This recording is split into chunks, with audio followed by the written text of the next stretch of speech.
Fíjense que a nosotros se nos acusaba de proteccionistas y de que quedábamos mal con el mundo. Y fíjense lo que acaba de suceder en el país y en la economía más importante del mundo, señoras y señores.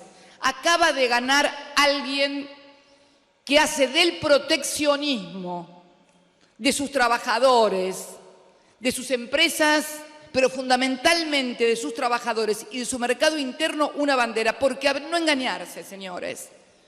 El que crea que ganó el Partido Republicano en Estados Unidos está equivocado. En Estados Unidos ganó alguien que representa la crisis de la representación política producto de la aplicación de políticas neoliberales desde el consenso de Washington. Porque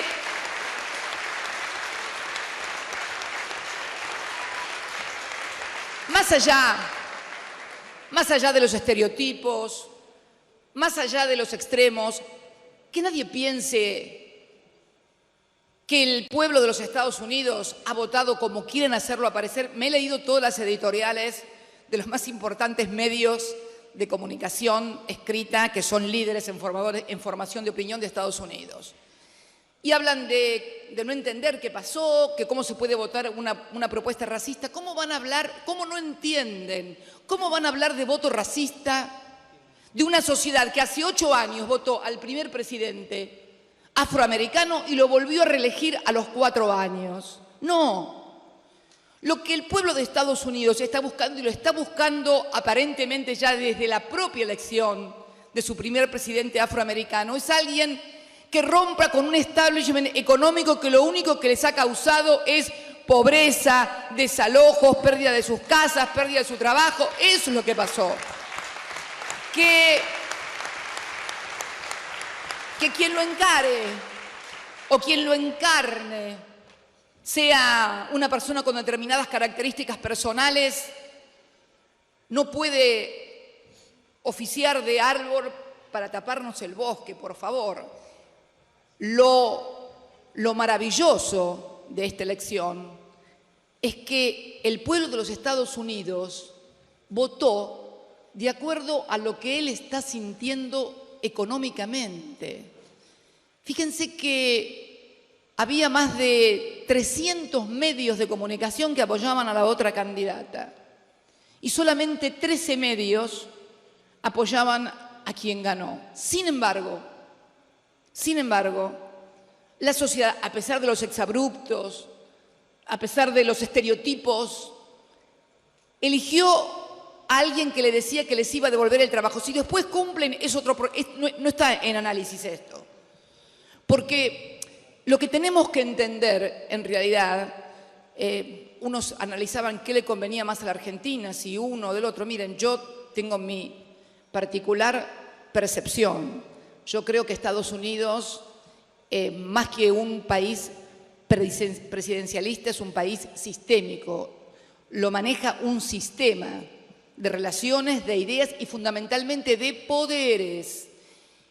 Y esto lo aprendí también, no solamente de nuestra larga militancia, sino fundamentalmente también de lo que me pasó frente a la elección del primer presidente afroamericano. En realidad, debo confesar que había despertado ciertas expectativas en cuanto al cambio de lo que era el rol de Estados Unidos en el mundo, en la economía. Y bueno, en realidad, más que expectativas racionales, o sea, expectativas apoyadas en hechos objetivos que pudieran demostrar eso, me di cuenta que eran más que nada deseos, muchas veces, de que las cosas sucedan. Y nos pasa muchas veces que las expectativas se confunden con los deseos. Y la verdad que estaba en Cuba cuando asumió el presidente afroamericano en enero del 2009, y me tocó juntarme con Fidel Castro. ¿Se acuerdan que Fidel Castro se decía que había muerto? Y bueno, yo me saqué una foto con él y que después los mismos medios decían que la foto era falsa, que era una foto armada. Hasta eso dijeron. Paso por alto lo del título de abogada porque, bueno, me he recibido como 4 o 5 veces, la última en Comodoro Pi, donde me reconocieron ya por segunda vez el título, porque Hubo dos veces ahí.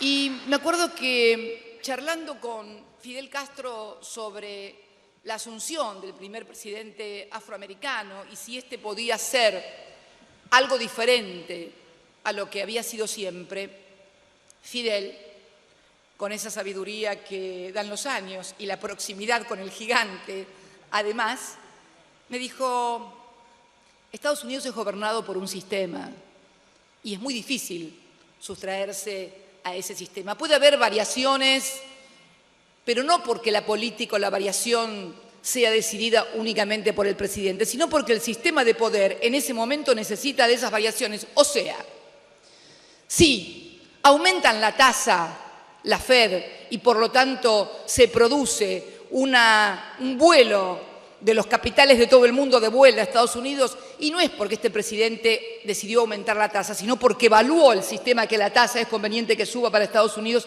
y lo hace. Lo mismo en materia de política migratoria, en materia de protección. ¿Por qué? Porque está fallando el sistema de representación política y yo creo que van a tomar debida nota de esas fallas de representación.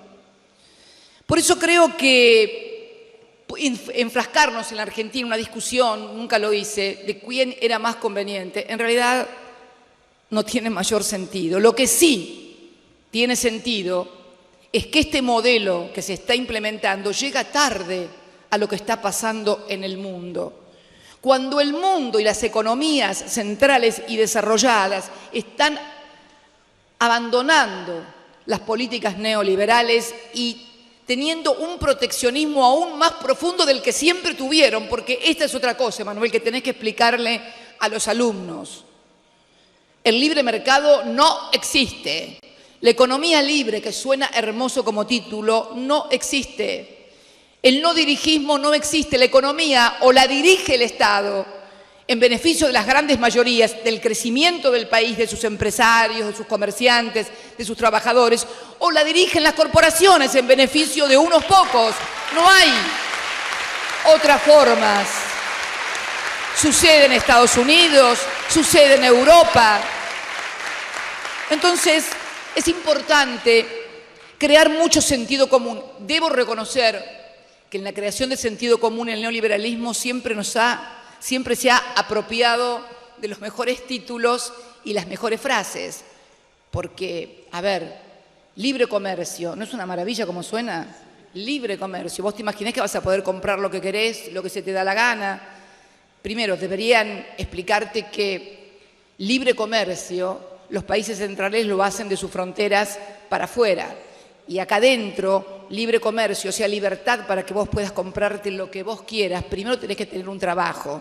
Segundo, que te paguen bien y que el salario te alcance hasta fin de mes para poder comprarte todo lo que querés. Porque si no, no hay libre comercio, no hay libertad de comercio ni de nada. Libertad para morirse de hambre, en definitiva.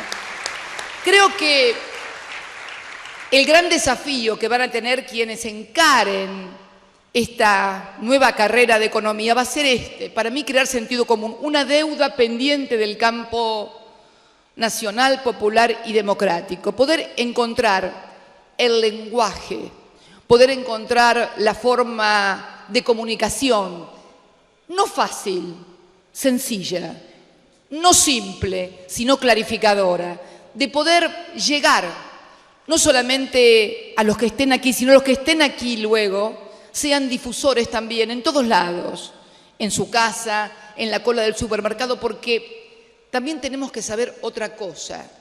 Las discusiones se dan en todos lados, en todos los territorios, en las redes sociales, se dan en la cola de un supermercado, se dan en el territorio, se dan aquí en la universidad, donde obviamente se discute más.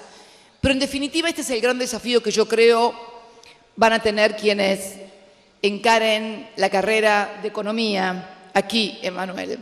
No es fácil, eso sí, ahí sí utilizo la palabra, no es fácil porque hay que desentrañar décadas y décadas de subordinación cultural, que es uno de los principales problemas que tenemos en nuestro país, en nuestra historia, lo que no nos permite tener un crecimiento sostenido en políticas públicas, sostenido en el tiempo, porque finalmente, cuando se van produciendo la movilidad social ascendente, finalmente, cuando muchas veces las clases van ascendiendo de clase en clase, se producen a partir de distorsiones, a partir de expectativas, a partir de determinadas cuestiones, el tema de, podríamos decir, una sociedad que finalmente termina votando en contra de sus propios intereses.